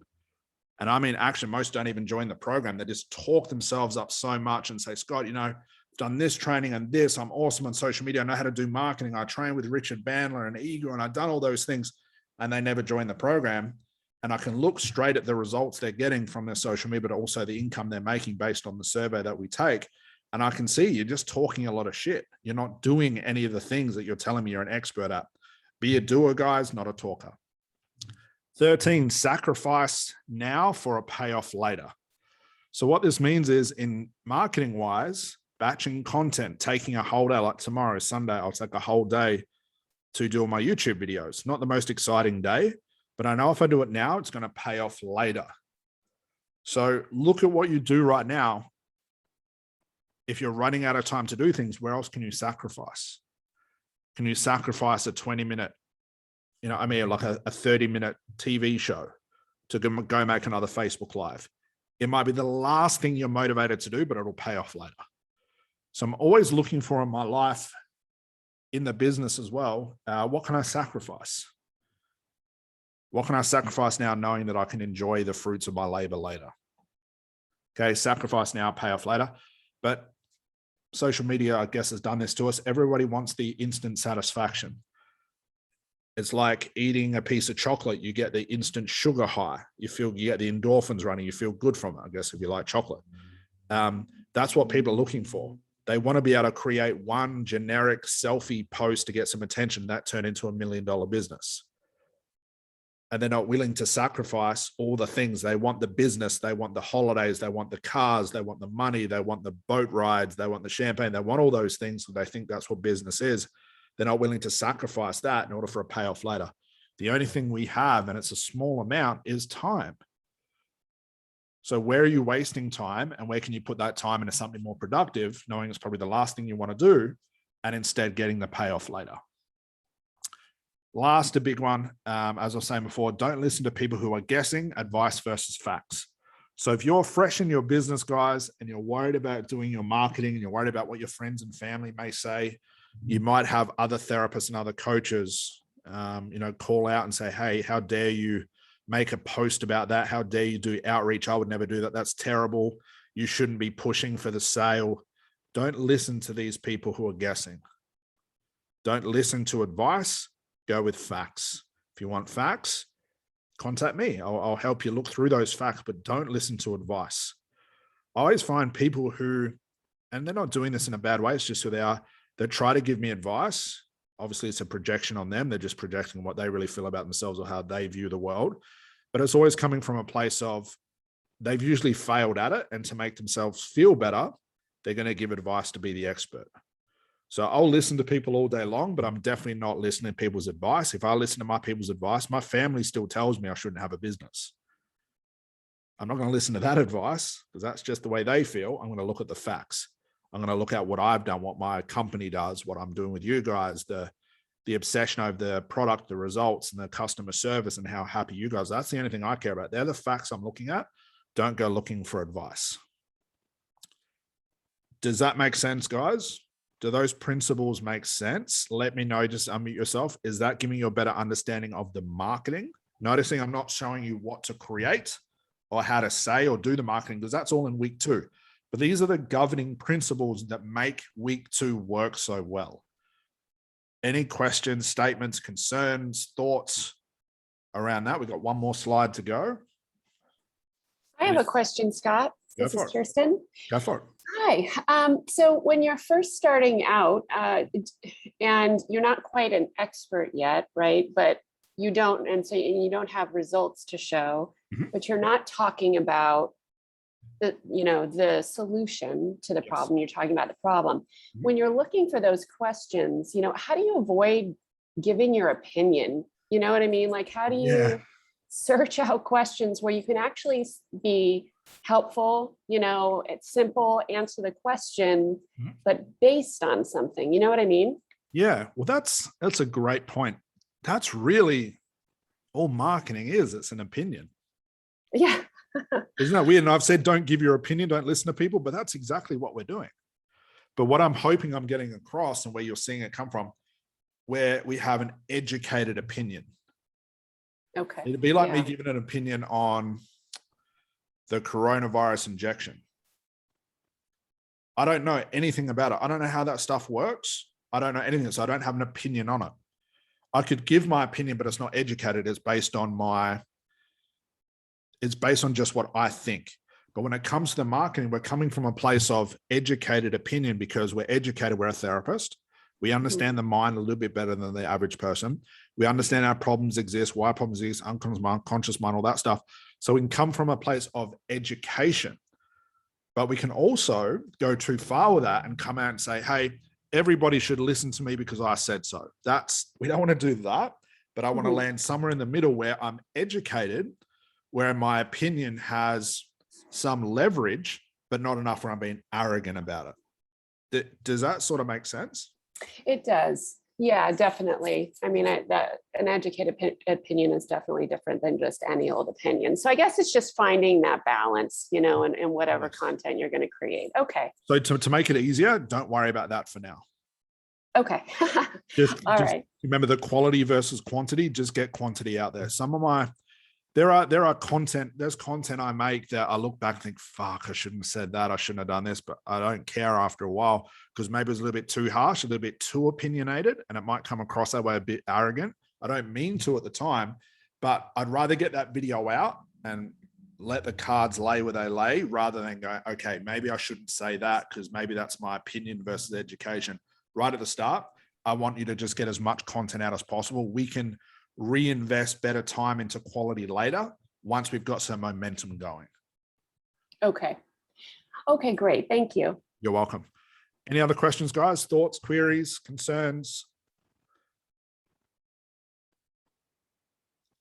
Pretty straightforward. I had a question, and maybe it's not appropriate for this time, but as you were talking about, I think number 6, I was thinking about the therapy maximizer. Yep. And an ACH, like that's a one-on-one thing. Can you just highlight how that's a little bit different? Because a lot of this has obviously been about 100K. Yeah, so we want to scale or like make more money. And obviously, I don't know if that's working with groups or. Yeah, so the way you scale later on, that's where Therapy Maximizer comes in, is you can scale by, sure, you're having new products and services because you'll have like an online program, you have group coaching program, but that's why I don't give that away first. That's why that's not the first program.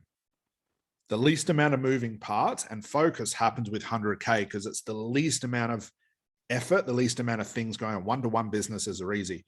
When you get into Therapy Maximizer, I'll show you how to introduce new products to make more money, but it's a whole nother system. It's a whole nother bunch of headaches to master that. So you'd master the group coaching. And then I say, okay, now we've mastered group coaching. Let's turn this into an online program. When you get to the online program version of the business, it's a whole bunch of new headaches to get over again. But if you look at what the industry does, everybody goes for the online program first and fucks it all up. And they wonder why it doesn't work. So how would you say that would work with the new ACH? Because that really can't be done in a group. Yeah, would that be just something different? Okay. So ACH works well. ACH is one-to-one. Yeah. Okay. Masters will show you how to not only drop the identity as a therapist or a coach to just embody this thing we call therapy, whatever it is, but it will help you long-term with the sales calls and the conversions and also content as well, which in turn will save you time later on. So you can scale with that extra time. Does that sort of make sense?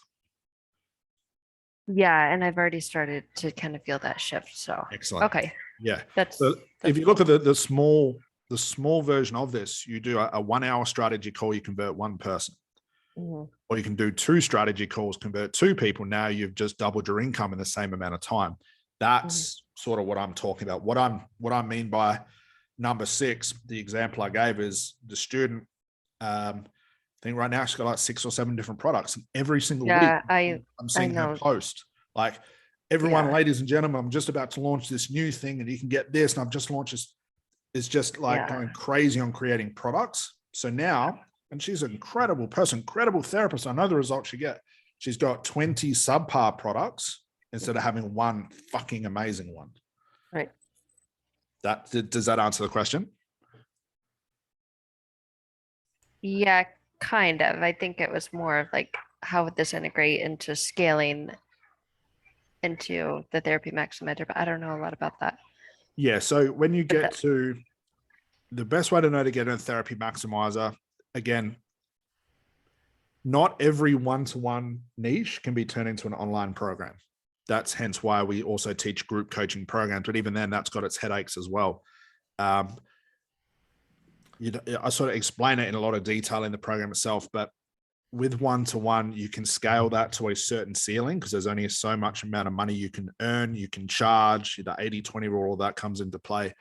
But my whole point of this at a very basic level is don't think that in order to make more money, I need to have 15 different products. Yeah. When would we know, like for all of us who are in 100K, when would we know if we're interested in doing Therapy Maximizer, what that breaking point to switch to that would be? Yeah, because you would say to me, Scott, I'm sick of seeing one-to-one clients. Okay. So if we like it now, just keep going. Yeah, if you love it now, don't fuck with the pipe. Okay, cool. Okay. Some people switch to Therapy Maximizer after 6 months. Some people have been on it since, like Joan, day one that I started teaching all this stuff. For me, it was well after too many clients. I got sick of hearing I'm a smoker, I'm this. I went to pain control into teaching. You just get to a point where your goals change, or there might be a point where you say, you know what, I'm running out of time to do everything else. I want to now just be a mother. I want to spend all my time with my daughter, whatever it is. I don't want to be doing 10 hours a day in the business. I'm going to create a new model. So I only have to work a couple of hours a day. I might have to take a hit in my income at the start, but I can build on top of that. Okay. But it is more an online program that's self-run or working with groups. It's pretty much what you see me do with a 100K coaching program. It's basically anyone can enroll at any time. They can book through a strategy call. They can pay through PayPal. Don't have to send out automated login details. It's sort of that model. Now, introducing ACH and CH into my product line, that has nothing to do with it. That's actually fixing another segment of the business. Right. Okay. But yeah, Therapy Maximizer takes out the one-to-one time. That's what it does. Okay. And does it depend on what your niche is? Because Yes, I wonder. Okay. it does. So you can, hands down, you're always going to get better results with one-to-one. Right. You can still get away with making a lot of great or a lot of good products. You look at something like Mind Valley. A lot of trainers, a lot of different products. Some are shit, some are terrible, some are good. You can't get them all. I know they're all trained by different people. Not all the products are going to be fantastic, but that's a different business model altogether. So with Therapy Maximizer, what you do, and this is the way we frame it, in the 100K coaching program, your one-to-one becomes your only product. When you get to Therapy Maximizer, what I say is take the one-to-one and make that your premium product. That now becomes, if you want to work with me one-to-one, it's $10,000. And if someone said, well, I can't afford that, I say, great, come into my group coaching program. That's $1,000. You won't get as much one-to-one time with me. The breakthrough will take a little bit longer and you'll have to do homework and stuff like that. It's just it's a new teaching model. Then one-to-one becomes your premium products, like what Anthony Robbins does. He's got all his jumping high five events. But if you want to work with one-to-one with him, it's like $1 million or something. That's where we're going with that. Okay, that makes sense. Yeah, a lot of the other gurus in my niche have their just online product and you sign up for like $400. Yeah, and it'd be a shit And then, result. yeah, and then they're like, yeah, I did that and Yeah. still have the problem. And I'm like, yeah. That's it. And Okay. you're seeing the example of what can happen with online products. But here's the funny thing. We've got quite a few students in Therapy Maximizer. Their product is better than their one-to-one.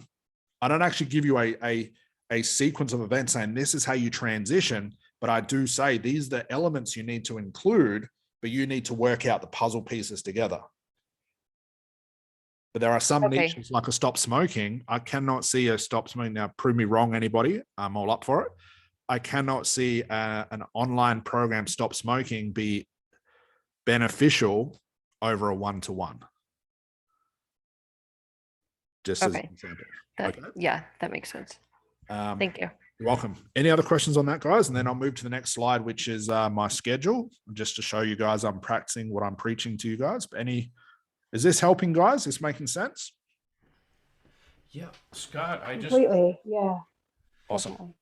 I just had a unconscious brain dump while you were talking. Please let me hear it. Well, you were talking about the student or person who had like 5 or 6 different things running around. And yes, she was always, well, I simply thought that, well, that kind of violates the first letter of ABSU, doesn't it? Attention. And so by doing that, you're scattering everybody's attention instead of focusing it with a laser point on this one thing. Yep. Do you see how therapy principles bleed into this? How could they not? I couldn't help it.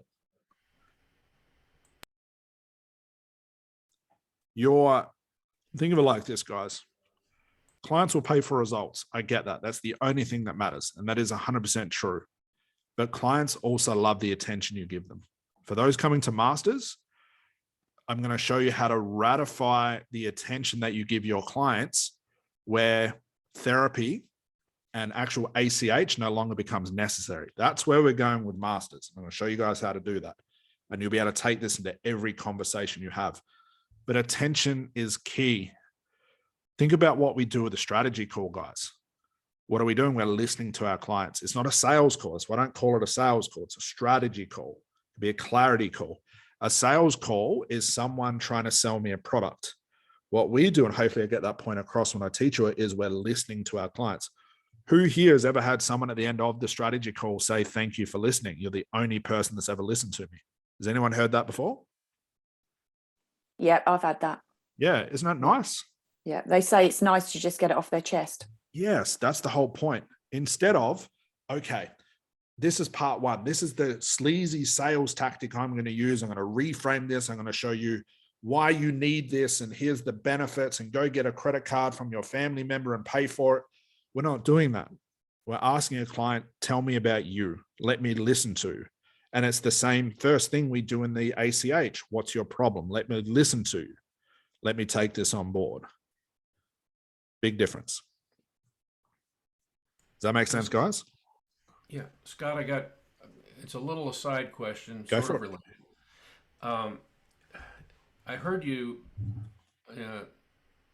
today, it probably was a recording, but say that you had slimmed down a lot of things. Now, are we still doing, if we're doing the ACH, are we still doing priming, or are we just starting with what's the problem? Yeah, so the priming comes from the very, very, very, very, very basics of conversation hypnosis. Mm-hmm. You don't need that. Once you've done ACH, all the stuff I teach, not all of it, 90% of the stuff I teach in the basics, you'll no longer need. Okay. But you can include those things if you want to. Now, for those coming to masters, everything I told you in ACH, I'm now going to say, forget about that shit. This is now what we're going to do. But you can include what you learn in ACH as the icing on the cake if you want to. So the basics, the fitter formula, that's what I used to actually teach live. Joan would have been at that seminar when I used to teach that live. That's just if you're interested in hypnosis, this is where it starts. If you want to get good at this, you come to the advanced. If you want to become a genius and scare people every time they say hello to you, like Erickson used to do, come to masters. There's an evolution. It's like NLP practitioner and masters. That's sort of where we're going. Thank you. You're welcome. Any other questions, guys? Pretty straightforward. I have a question. Is there going to be anything after masters, or is that like that's our PhD in this? That's we could, but it'd be more repeating the same stuff. After masters, I'd rather give you guys your brain back and teach you and just learn to evolve. Just practice and yeah, like the whole goal with masters is, and it's the first thing I say it in ACH, I say detach from solving your client's problem. That's the premise of that program. The premise of masters is say detach from being a therapist. Just talk to people. I literally mean just talk, like you'd have a normal conversation with your friends. That's how your therapy is going to be. That's what I'm showing you guys how to do. So I don't know. This kind of brings this up now. I have had people, because obviously in the strategy call that we're asking, what have you tried in the past? Why do you think it hasn't worked? And a lot of people have tried talk therapy. And because I've only used CH now, I have had some people ask, okay, so when are we going to do the hypnosis? And this is after their breakthrough, after they don't have a problem. And I tested them and they kind of have the deer in the headlights look. And I say, have we not? Yep. And they say, well, no, we've just been talking the whole time. Then I say, okay, so what's the problem? And they go, well, I guess I thought we were going to do hypnosis. Yep. And then, so I'll ask them, what do you mean by hypnosis? What is that? And they'll say, well, I used to do self-hypnosis. I watch YouTube videos. And then again, so what's the problem? What do you need hypnosis on? Yep. But I have had 2 or 3 people this last week, and I was talking to another person who was in the ACH training about it, that they've gotten irritated that we haven't done hypnosis, or they say, I've done this. I did talk therapy and I felt like this before. I felt clear. I felt good. I felt like I didn't have any problems. And then it would come back, and then I said, of course, if you feel like that, that's why you can just book in as many sessions as you need. But they've said, what do you mean? We've just been talking though. And I've done talk therapy. Yep. How is this different? What would you, because I did get stuck there. Yeah. I think I left her with an okay explanation because she was just in a trance, but yeah, I had this with a couple of lawyers as well. And they say, well, where's the hypnosis stuff? And you can talk your way out of it. You could just go, okay, let's do it now. Close your eyes, relax. Just take them through a little quick thing like that. Or after masters, you'll have the perfect segue out of it. Okay, cool. That's what I figured, and I was just looking forward to it. But I thought, what's the problem? Yeah, what do you need hypnosis on? That's the only bad thing about, well, not bad thing, that's the wrong word. That's sort of what's happened with hypnosis. It's a perception of hypnosis becomes so mainstream. Everybody's looking for something. The way I'd get out of it now would be like, okay, we've got 2 ways we can tackle this. Do you want me to use hypnosis now where it's going to have no effect, where your problem's completely gone? Or do you want me to give you your problem back and we can sort it out the long way by using hypnosis? Sort of put them in a bind like that. I like that. Because then they just say, no, I'm fine. Or you can do simplify. What do you want? The hypnosis or your problem gone? What do you want? I can do both, but there's no point me doing both together because it's not going to work. Okay. Yeah. I mean, obviously it's bursting their bubble of what their perception of hypnosis is. Eye closure, relaxation. Yeah. And you've got to look at what talk therapy is. A lot of talk therapy is, okay, tell me about your problem. Client says, well, this is my problem. Then the therapist says, okay, how does that make you feel? It makes me feel bad. Okay. Why does it make you feel bad? Because, okay, well, if it makes you feel bad, go ahead and try these things. Come back and tell me how it went. It's a lot of conscious stuff, which is fine. It can work for some people, but that's why it's so drawn out and so long. If you want to see an example of this, go to more like the classical psychotherapy and classical psychology. There's nothing wrong with it. It has a good place in the industry, but it's a lot of talking, not a lot of solving. Right. I think that's what I said to her. I said, well, have I left you with a label or a recommended book to read? And she went, well, no. And I said, I mean, I can. Yeah. And she went, no, I've done that. And I said, I know, that's right. And then kind of did an ACH thing. Okay. Yeah, I was just wondering, but I'm excited for Masters. Yeah, Masters will take care of this because, it detaches from all the therapy. It's so hard to explain. Again, it's just one of those things I just got to show you and it'll make a lot of sense.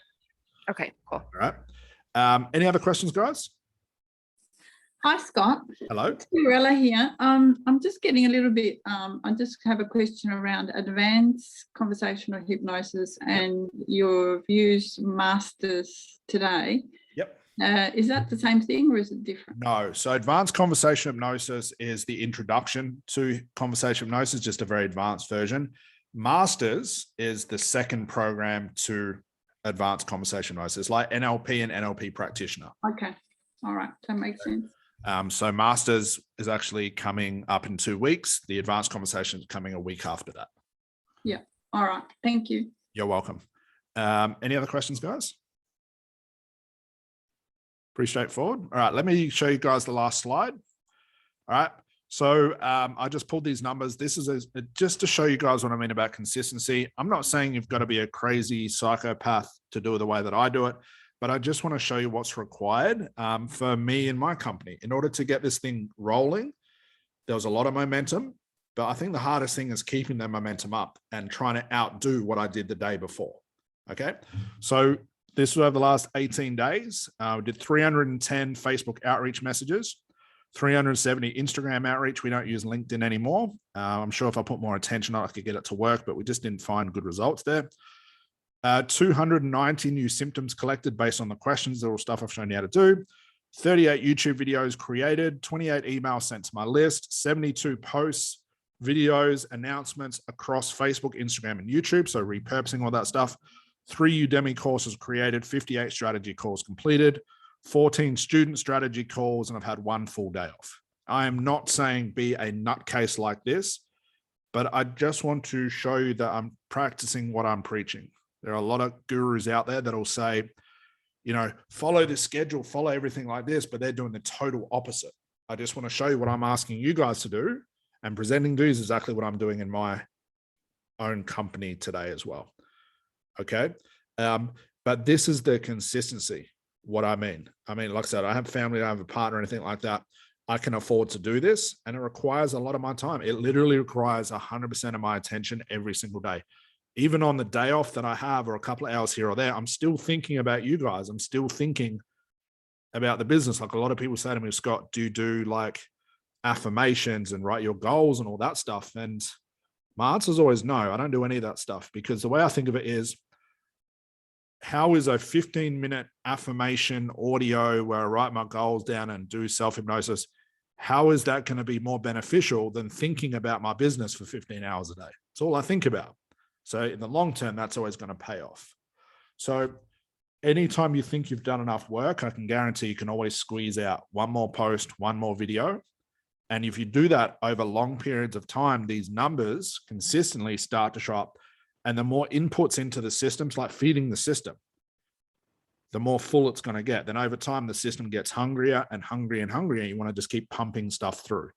Where the system breaks down and where you can lose so much momentum is when you go crazy for a couple of days and you're doing awesome.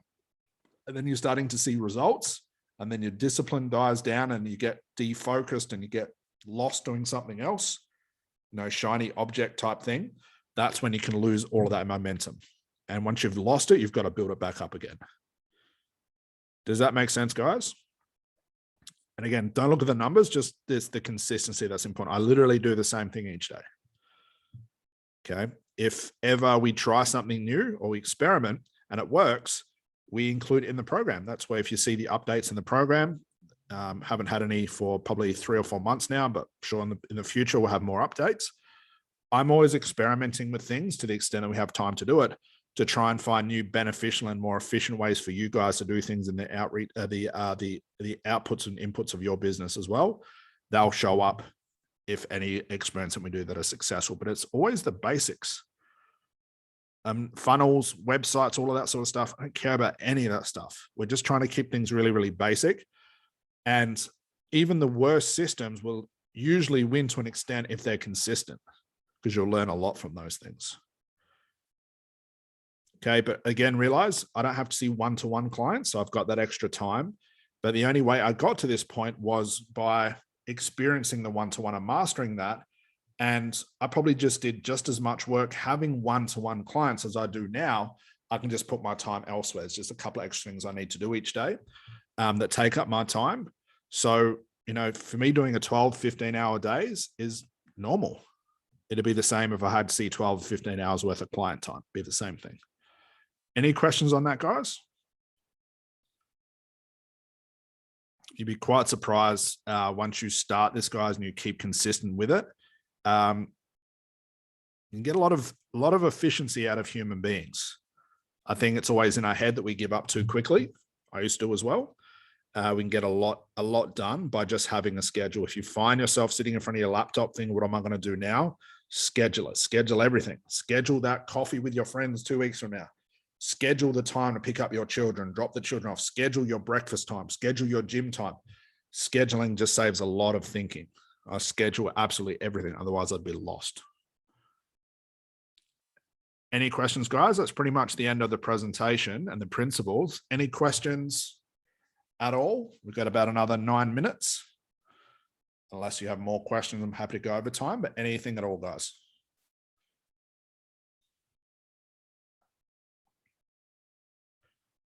I've either done a really good job or a really terrible job. Which one is it? I've got no questions, Scott. Thanks. Really good. Excellent. Good is good. Okay. So again, I didn't want to teach you guys what to say or how to do the marketing because that's all in week 2.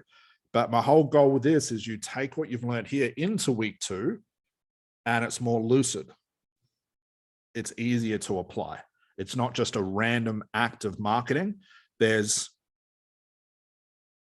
rhyme and reason to this. Okay. But you'll see consistency is a big thing. Long periods of time, every day, every week, every month, over time. All right. So we'll do the last round for questions, guys. I'll shut this screen off so I can actually see who's still here. Oh, we got a lot more people. Beautiful. All right. Any question can be outside of even just outside of the marketing. Could be a strategy call question. Happy to talk about a niche question. What do you guys have?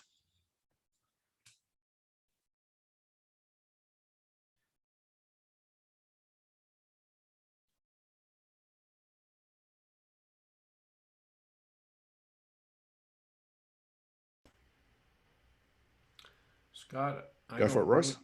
I don't really have a question right now. I just want to say thank you. My pleasure. I enjoy doing these things. We'll try and make as best as I can. These monthly masterclasses, we'll always talk about something a little bit different. Might be niche next time, whatever it is. But like I said, we've got the sales training as well that we do is about 2 or 3 hours worth of that as well. But they're all so interrelated. Okay. And like I said, all the granular detail about what to post, what to say, where to get the content, that's all covered in week 2 after the sales training. But these principles will help that. I do have a question that just popped into my head. Go for it. Adelaide time for me for Masters starts at 2 in the morning. Right. So how do you suggest your unconscious mind to go to sleep at 8 o'clock? Yep. When you're not tired and when you're completely, you have to make a shift, because I really want to be present. Yep. Sacrifice for 3 days. That's it.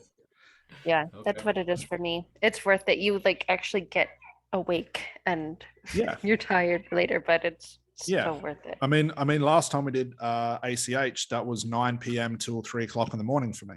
And it's a weird time to be up and about and be conscious and doing, we're doing therapy sessions at 2 o'clock in the morning. It's the last place, but it's only a couple of days worth of sacrifice. Long term, it'll always pay off.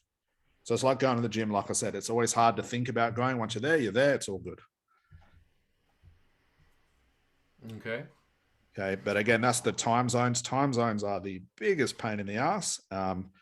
But that's the best as far as the percentage I know who are going to show up. If it was up to me, I'd rather do it best on my time, but I want to make sure it's applicable as close as possible to everybody else. Very good. Well, thank you again. My pleasure. It's been a great little presentation. And any other questions, folks? Anything at all I can answer? Yeah, I have a sort of a question. Go for it. I looked it up on Google, and they say that on October 3rd, Australia goes back to regular standard time off of summertime. Yes.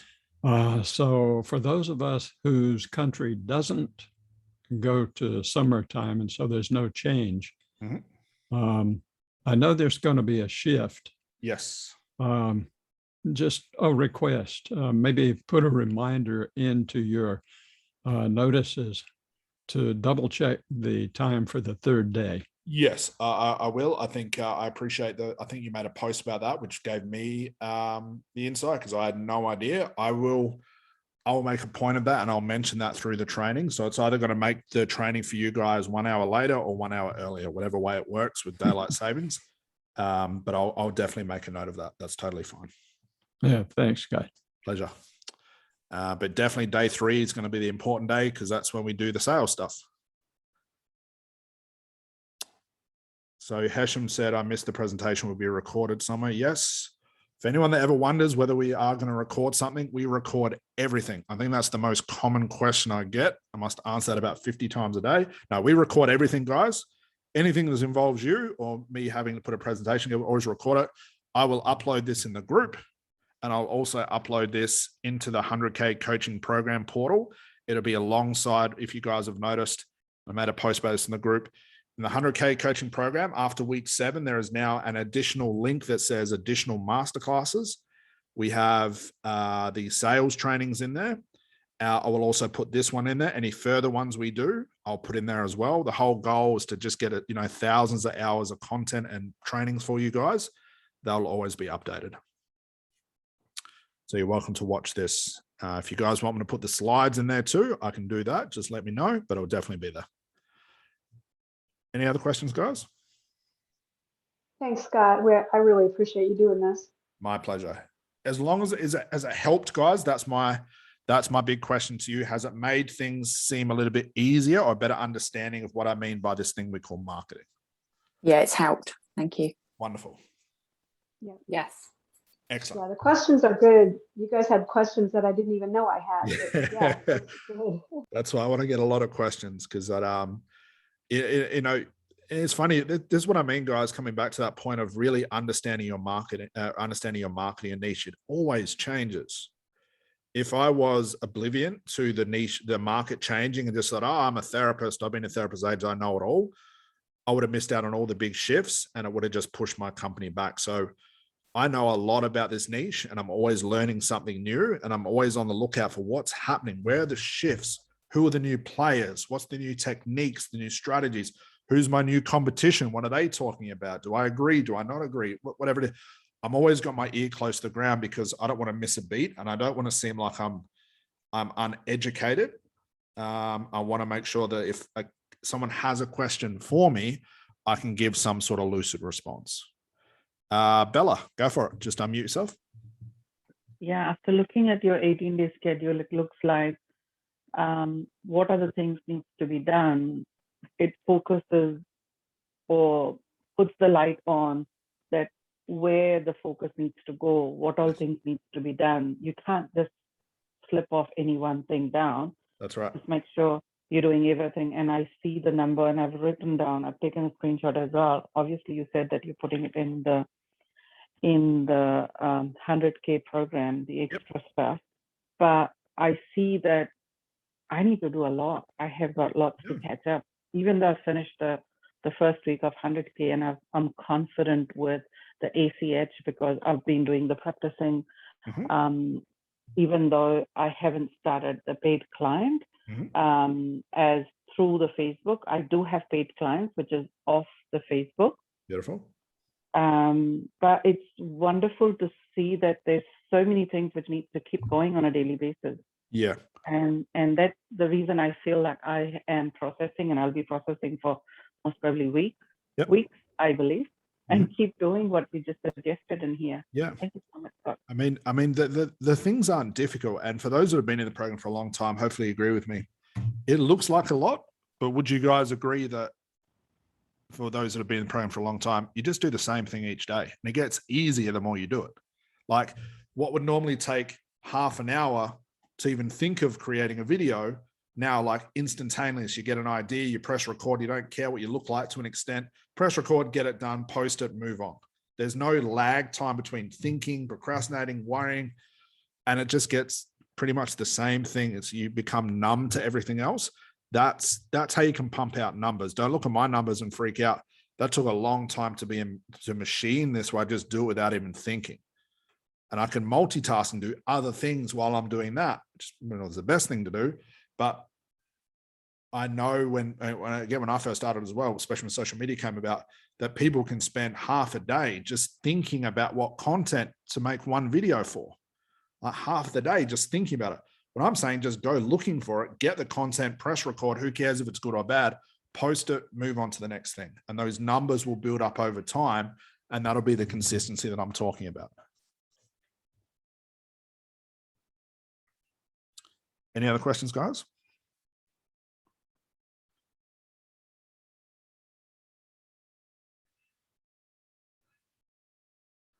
Okay, that looks like it. So Hashim said, totally true. I do videos now everywhere. Yeah, it gets a lot easier, guys. Like driving a car. The more you do it, the better you get at it. The more you do it, the more you can talk on your phone, drink your coffee, sing your favorite song, which I don't recommend the talking in your phone part, but you get my point. It just gets easier over time. Okay. Well, guys, what I'll do, my pleasure, guys, is give me a day or so, wait for this to upload into Kajabi. I'll post the slides as well. If I remember, you guys have 3 slides there as well. I'll post this in the group as well, so you can see it there, but I'll be available to everybody. So guys, thank you so much for joining me. Hope that was informative. If you have any questions, just reach out to me. I'll get back to you as soon as possible. I've got calls for the rest of the day and tomorrow as well, but I will get back to you. If you need anything, also you got the Facebook group. I will see everybody very soon for Masters. I'll see everybody very soon for ACH as well. Got a couple of big trainings left.